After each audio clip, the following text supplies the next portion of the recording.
ઘણા બધા ખેડૂત મિત્રો પૂછતા હોય છે કે ફાર્મર રજિસ્ટ્રેશન કરાવી લેવું જોઈએ કે નહીં, ફરજિયાત છે કે નહીં. તો આમ ફરજિયાત નથી, પણ ધીમે ધીમે ફરજિયાત જેવું થઈ જશે. ફાર્મર રજિસ્ટ્રેશન કરાવ્યા વગર પીએમ કિસાનનો હપ્તો આવશે નહીં.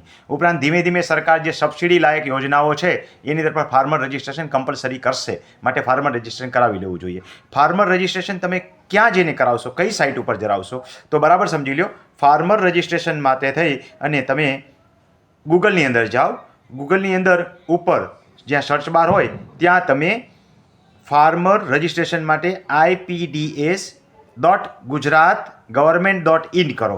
ફરીને કહું, gujarat.government.in લખવાથી ફાર્મર રજિસ્ટ્રેશનની ચેનલ ખુલશે. ઉપરાંત બીજી રીત જે છે એ agritech.government.in ની અંદર પણ ખુલશે.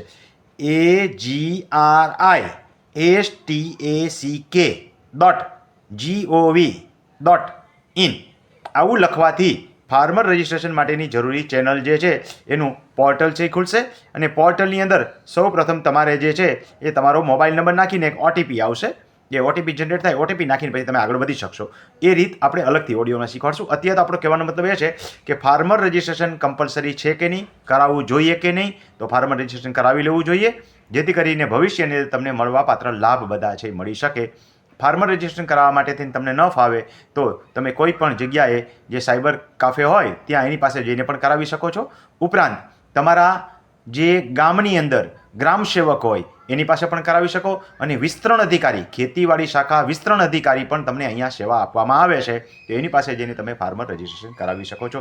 હું રમણીકભાઈ કોટડિયા રેવન્યુ માર્ગદર્શનની અંદર આપને આવી અવનવી માહિતી આપું છું. એ જોતા રહેજો અને તમારા રેવન્યુના કામ તમે જાતે કરતાં શીખી શકો એટલા માટે યુટ્યુબની અંદર હું 3 ચેનલ દ્વારા માહિતી આપું છું. મારો કોન્ટેક્ટ કરવાની રીત ઘણી વખત હું આપી ચૂક્યો છું કે મારા જૂના ઓડિયો બધા જોજો, એના ડિસ્પ્લે ઉપર નંબર આવશે. અને નંબરથી સીધો ફોન નહીં કરતા, પ્રથમ તમે જે છે મેસેજ કરજો અને મેસેજ વોટ્સએપની અંદર અને મેસેજનો હું તમને યથાયોગ્ય જવાબ આપીશ.